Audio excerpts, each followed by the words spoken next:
That Entrepreneur Show. If you're with us on the live stream, the Jets finally got our first win, so I'm wearing some gear. If you're checking us out on the podcast platform, Happy New Year to you, and welcome to the first episode this year on That Entrepreneur Show. I am excited to kick it off with the first panel in too long.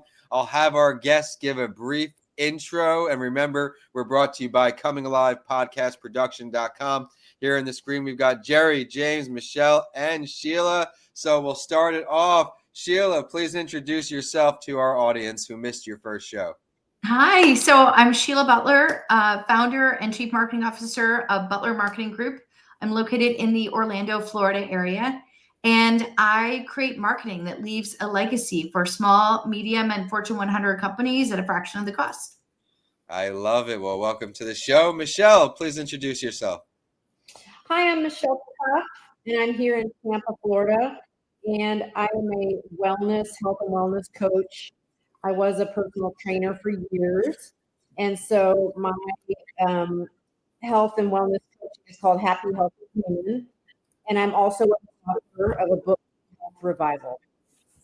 Thank you for sharing. Welcome. Now, Jerry.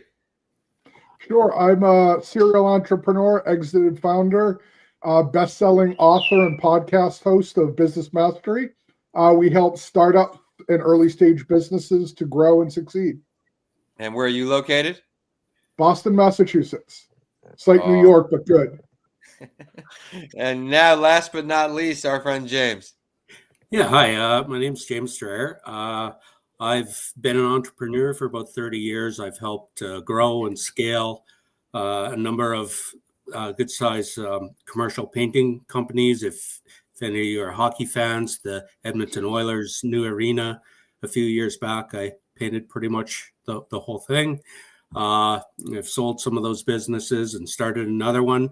And in the last couple of years, I've changed it up a little bit. And I've also started two recycled rubber companies, one in Alberta and one in Texas. And we're starting to see a little bit of success there as well. Thank you for sharing that. As you can see, a lot of different areas of expertise in a lot of different locations. Now, James, you just mentioned you've been going into a new area. What's a big lesson learned that you found this year as you made this transition into a new spot? Well, you can do as much research into a market as you want, but until you kind of immerse yourself into it and really build some true personal relationships, that's where you really get to find out about the industry and the people involved in it a lot more, which certainly helps. It's always about personal relationships, and having that face-to-face connection really helps grow it. So actually being down there and spending a bit of time down there growing it has made a huge difference. I love that. Well, congratulations on the success in another venture. And, not too far from you down in Florida, we have Sheila and Michelle. Now, Sheila, what benefits have you found from starting a podcast series to go with your business? So I was thinking about my brand architecture, and I had started my company back in May of 2023. And I thought, how am I going to break through the clutter and drive new client business, but also demonstrate thought leadership at the same time? So I do things like this, right? Talk to amazing people and their other shows. But I really wanted to create my own show. I didn't think I had capacity. By the way, no one ever does. If you're an entrepreneur, you don't actually really have capacity, you just create it. But I was on a show, and we were joking around about fake or real podcasts. And she called out something that's a real show. And I said, but I would really love marketing over bourbon. And then it just stuck. And I happened to meet someone who's also a former Disney person, who has a soundstage and a amazing film and TV production studio in Orlando. And we partnered together for the show. It's been really fun. I listen to people tell their stories. We're all ex-Disney people or Disney adjacent. So we tell a lot of stories about our careers. How did you apply what you learned at Disney into the rest of your life? We land some marketing beats like brand promise and marketing strategy work, and we're sipping bourbon. So it's like literally marketing over bourbon. I love the uniqueness, and we're going to get to another great podcast here from Jerry in just a minute. But Michelle, something you do outside podcasting is a lot of media presence, right? You're a regular on the news here down in Florida with NBC. what are some of the benefits you found from putting yourself on that stage in the media presence?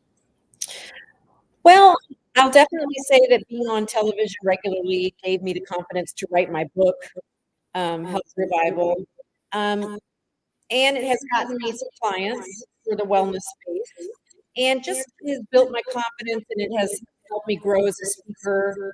And I'm actually interested in doing a podcast eventually. I love that. Well, I think you'd be a fantastic host because of all the value you have to share. Jerry, you, as everybody, some other people just shared, excuse me, have the book as well and the podcast. So we had Sheila talk about some podcast love. Michelle at the media. What are some of the benefits you found from coupling your expertise and your offerings with the best-selling book? Yeah, so the space that I work in is extremely competitive, and it's an industry much like marketing, whether over bourbon or not. It's difficult to separate the signal from the noise, and having a show and having a best-selling book, it really helps to bring me credibility so I can separate, again, that signal from the noise. That and speaking at conferences has been a true game changer for me. Something I know you just did is it Boston Startup Week? Did I butcher that? Mm-hmm. You did not. So you did some live podcasts there. Tell us about that.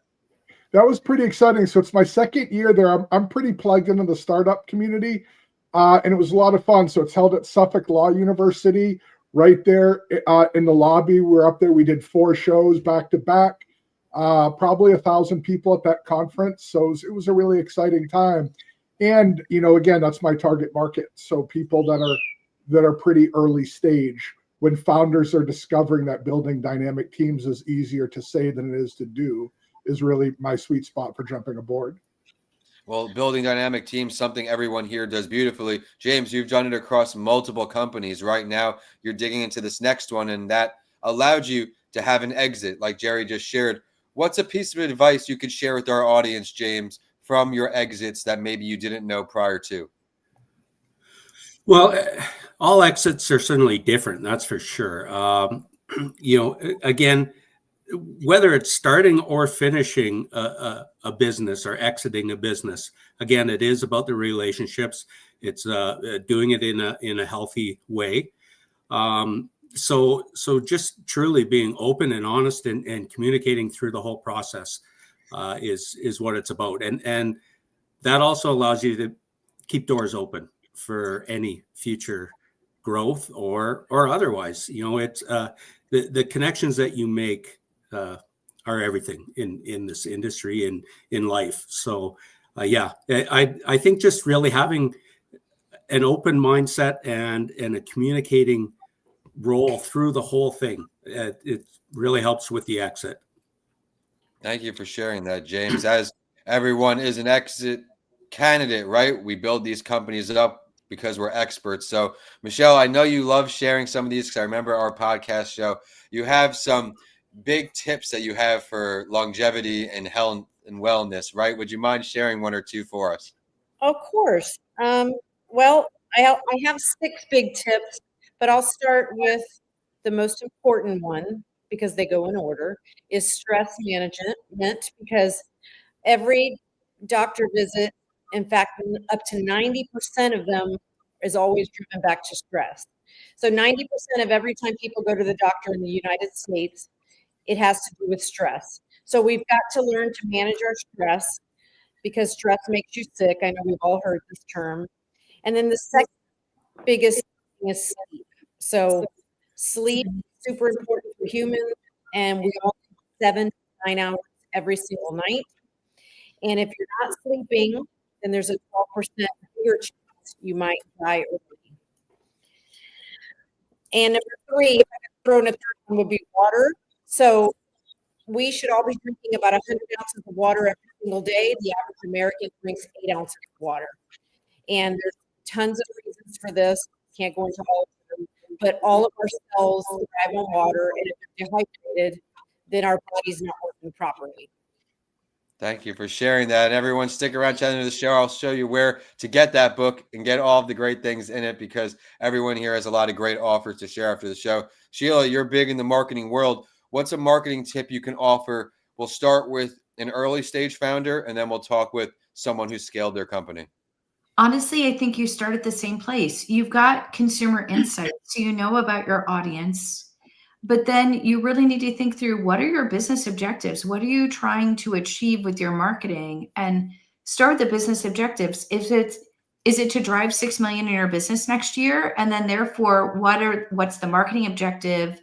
What do you need to say? So communication objective, and then what's your marketing strategy? And then you get to the channels and the tactics. I think that a lot of times people start with what my friend Jeff calls random acts of marketing. So they just think, oh, I should be sending out an email, so I'm just going to send an email, but they don't tie it back to the business objective, why that's the right channel, why that's the right tactic. And so I think you have to step back, and sometimes you need to take a couple steps back before you can move forward. Oh my gosh, I think that's great advice for everything in life, right? We often go too fast, but remember we have to pick up the pieces and take things in order. I love that. Now let's switch to something fun here. I'm going to ask everybody, we'll go in the horn again, go around the circle. If there is one lesson learned you've learned after starting your company, right? You've lasted a year, you've lasted 2 years. We thought we knew everything, and now we're learning new things. What's something that came up as you started to get some momentum? And this time, we'll start with James up top. Well, yeah, interesting. You can think you know your market as well as possible, and specifically down in Texas, I had a whole new avenue of business open up by just being open and communicating with our suppliers, and you have to be able to recognize those opportunities and pivot easily. So yeah, we just as an example, it is using a liner for golf bunkers, and they're looking for a solution for having puddles in golf bunkers and how to relieve that so that the customers can continue. And by the fact that the recycled rubber surface is permeable, and speaking and having that good relationship with our supplier, they know through internationally that that's a problem that can be solved. So we dug into that, started marketing that, and amazingly, that's going to be probably our largest focus moving forward. So having the ability to know your business and understand it, but also to recognize when something truly good comes your way, and rather than veer away from it, head into it. Oh my gosh, what great advice. Let's just keep going around the horn. Jerry. Sure. So I'm going to riff a little bit off of James and say, in order to know when to pivot, you have to know where you're at least planning to go in the beginning. So I'll continue my theft to Stephen Covey and say, begin with the end in mind. So Apicero, in 5 years, we grew from brand new startup, no office, no anything, to 9 offices in 3 countries, over 2,500 employees, and a mid 9-figure sale. And we did that because we knew what we were doing. We built the company to sell. We established our timeline, and we hit our goals. Redbeard Solutions, my new company, I'm not building this to sell. I'm building it to run until I get bored and want to go away. So this company, the decisions I make here are going to a different strategic place than what we did at Apicero. So I'm able to make informed decisions based on that. Well, congratulations to you both on all the continued success. Now let's go down to Michelle and then to Sheila. Well, being in the wellness space, I have learned, especially with women, that it's really hard for me to have time management, because in wellness, we're almost doing like personal counseling as well. You have to make time for people to really listen to them, but you also have to find that fine line of where you kind of cut things off, because it not only goes into health and wellness and nutrition, but people want to talk about their personal lives. So you have to be really good at listening, have a fine line of where to cut things kind of difficult. Thank you for sharing. Sheila, please. So I'm going to yes and to some of the other answers, but in a slightly different way. I think my advice to people is start by starting. Just start. You don't have to know it all. You don't have to be the perfect person at this and the the pinnacle of like the best of whatever. Just start. You're going to figure it out. You're going to fall. You're going to learn from all of it, but don't be afraid just to start. You'll get there. If you don't start, you'll never get there, right? So that's amazing advice all the way around. And I found if you can find a way to keep things simple, that better things can happen and a little more quickly when we're not looking in the wrong ways. So now I want to do something fun and unique. And this time we'll start with Jerry. I'd love to shout out another entrepreneur in your network who you want to bring some love to. Gosh, who would I like to bring some love to? I will say I've got a client called E&M Technologies that works in the government space. And of all the clients I've worked with over the last couple of years, these folks are really committed to their team. So in government contracting, it tends to be a little bit mercenary. These guys are 68% of the company is veterans.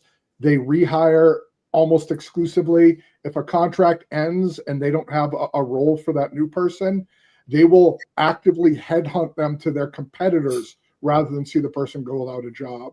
And that kind of integrity is just something you don't see a ton of. I love that. And something that we went over when we were putting together his amazing book is the company culture just can't be a motto behind the desk. Let's dive into that quick.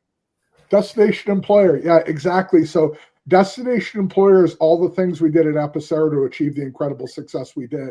And the number one thing is this: you've got to build a world-class team. And the only way to do that is to develop the reputation in the marketplace that you're the destination for employees to max their careers at.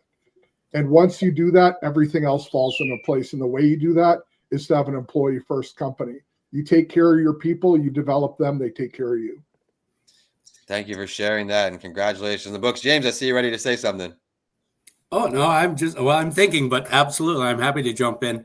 I'll just give a quick short plug to Guinan rubber surfaces products, because they're the ones that actually kind of led me into the golf course industry as well. But more locally, a much smaller level, there's a gentleman by the name of Coulter with Hoof Grip, and I've ran into him in the industry. He's been a really friendly competitor, and he's just got a small niche, but he looks after it really well. And the name of his company sort of alludes to what it is by Hoof Grip, but they do rubber surfacing within horse trailers.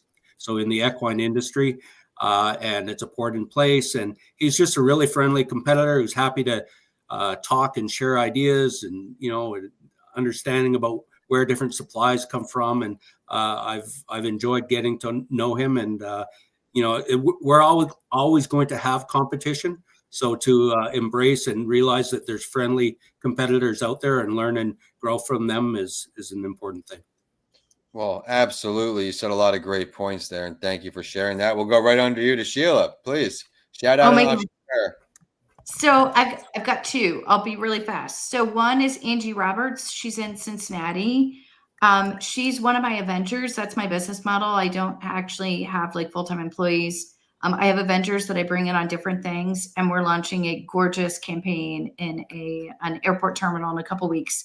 So her business is Hydrangea Studio of Ohio, but I also have to give a big shout out to Amy Yakowski in the Phoenix area. So she's so on top of tech and change management, and her business is Painted Port Strategies. So they're phenomenal people to work with. And I think that's the blessing that we all have as being entrepreneurs, is working with amazing people and sharing our superpowers with each other and then with us. I love that. And entrepreneurship is a unique sector where in corporate, you may try to one up the person around you. You want to look better, but entrepreneurship, we can share our tips and tricks for success, especially with these great people on this podcast. Do we get a sneak peek onto which airport? The letters are LGA, and it's the B. Oh, wow. All right. Well, that's a big project. My whole college career that was under construction forever. It was a nightmare to fly into there, and now they're up and running. So, Michelle, your turn to shout out an awesome entrepreneur that you know in your network. Well, since I was on her show today, you know her as well. I'd like to shout out Gail Guayardo. here in Tampa. She's the host of Bloom TV, and she's a good friend of mine, and she's just an amazing woman. Her show is amazing and is doing really well. It's all over the country, all over the world. And then one other person that I gives me business and is a very good friend of mine is a chiropractor here in Tampa. His name is Dr. Joe Michelinski. He has strength and performance chiropractic, and his practice is amazing. And he actually works on me as a chiropractor, and he gives me clients, and he's just a great entrepreneur. Oh, wow. Well, everyone, I hope that was valuable to you listening on or viewing on, because you get to add 4 other entrepreneurs to your network. But now, as this comes out, it will be the fresh new year on the networks. I would love to ask, what's one goal or something we're working on, looking forward to for the new year? And this time we'll go to Sheila. Doubling my gross revenue from this year. So, Okay. by the way, I didn't know. I set a goal for this year. I put it out there. I didn't know how it was going to happen. Everything has been referral business, and somehow it just happened. So I'm putting it out there again, but we're ratcheting up double from this year. I love that. And are you, for everyone, while we're on this question, we'll just get into this now too. Where can people find you online, and who is your target customer as far as who can you add the most value to?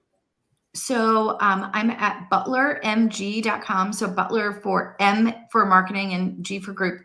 Honestly, I tend to be attracting mid to larger size businesses at this point that start with a lot of brand strategy work, and then it grows into more of the actual creative, either refreshing their entire creative or full-blown marketing campaigns. So you never know. I love that. And I know we're stationed in Orlando. Are you open to, do you take clients outside of Orlando or only in Orlando? All of my clients have been remote. Yeah. Some I've never met in person. I love that. Well, something cool would be if James is up in Canada and you'd still have the ability to work with him. James, I'd love to push it over to you. Super. Yeah, so one of the things that I want to grow on this year is we've been within Texas. We've been doing a lot of work in Austin, San Antonio, and quite a bit of work in the Dallas-Fort Worth area. But really, am concentrating on Houston next, and quite excited about that. I feel that we can certainly double our revenues by targeting a lot more work in Houston. Now, I know you're set up in Canada. What attracts you to the Texas market for your sector? Well, the fact that we can work 12 months out of the year is a big one. A lot of our work is outdoor, so we definitely don't get to enjoy working all year around here in Alberta. So, but Texas is a very new business friendly state. There's many reasons that we chose Texas. So, but primarily the fact that we can actually, the population base alone, but that we can produce 12 months out of the year. Thank you for sharing that. We'll go to Michelle, then Jerry's going to hit cleanup for us. So I think my business is so much smaller than the rest of you, but I'm hoping with the new year to grow my business, since the new year is when people have an interest in their health again. And then I'm also starting a second book, which is geared towards women, which is my big, almost everybody I have is women. And my book is geared towards like menopause and the struggles women go through in life. Sorry, guys, that doesn't sound interesting to you. So those are my goals. Michelle's being humble here. She's an absolute rock star, a big fitness and health influencer, especially in the Tampa area. So if you haven't seen her before, you sure will if you Google her name, because she's in the news more than anyone I know. So big props to her. I just have a big mouth. That's it. No, I talk she's done great work. Absolutely great work. And now, Jerry, let's swing it over to you. Yeah, for me, it's simple. I want to build up the layer under me, so I'm less directly involved in day-to-day operations of my company. We're now at a size where I think I'm becoming a bottleneck. So I want to, empower my team to make more decisions and do more on their own. I 100% can resonate with that, and was in a similar spot, I feel, even right now. So as we're winding down here, right, we're here with 4 incredible entrepreneurs. I'm going to go with the last word. Used to do this in my early episodes when it was very structured and systematic and I sounded like a robot, right? We would have the last word. So now today we'll do the last word. I don't know who we haven't started with. Maybe Michelle, would you like to take the lead on this one? Okay, if everybody wants to live to 100 and they want to be in great health in their last decade of life, my advice is to put on as much muscle as you can and keep lifting weights for as long as you can. I love that. And that's a great piece of advice from someone who you have to check out her book. I'm not going to say too much about it, but Michelle, what's your website and where's the book? My website is Michelle Cuff Wellness, and my book is called Health Revival, and it's on Amazon. And I'm on social media. It's Michelle Cuff Fitness. Thank you for sharing that, everyone. You're going to have a lot of great books and websites to go to in just a minute. We'll push it up to Jerry now. Please share. Awesome. Yeah, I'll tell you now very simply, last word for me is that perfection is the enemy. Get going, get started, accept your mistakes and move forward. You learn by doing. My book is Destination Employer. Get it on Amazon. Leave me a review, an honest 5 stars. My website is redbeardsol.com for Redbeard Solutions. And you can probably most easily find me on LinkedIn. I'm there an embarrassing amount of time. I absolutely love that message as a recovering perfectionist myself in the early entrepreneurship stage. Mistakes are going to happen, and that's just life because we're human. Now, you do come across people who expect perfectionism, right? And they want to be perfect at all times, but I found it's not as healthy of a mindset to have. And while mistakes can still be minimized and happen very seldomly, it's important to not be too hard on yourself because entrepreneurship, it will chew you up and spit you out 1,000 times over. You got to find a way to keep going. James, please, your last word. Sure, thank you. A little bit of echoing for sure as to both Jerry and Sheila in the fact that you got to start, you got to move forward. You can't be waiting. Any obstacle in which would be holding you back, you have to overcome it and move forward without thinking about it. So you obviously have to have a plan, but you have to be moving forward, or else there is no growth. So moving forward always and building the healthy, meaningful relationships, they come back tenfold year after year after year, and being passionate about what you're doing. Those are all things to help grow. And if I wasn't passionate about what I'd be doing, I wouldn't be doing it anymore. So an entrepreneur works very hard, so you have to have that inner drive, and that's where I get it from. For us, you can find us rubber-surfaces.com. We're also on Instagram and LinkedIn. Thank you for sharing that. It's a heck of a last message. And now, last but not least, Sheila, finish us off here. Excuse me. Last word from you, and then where we can find all the great work you do.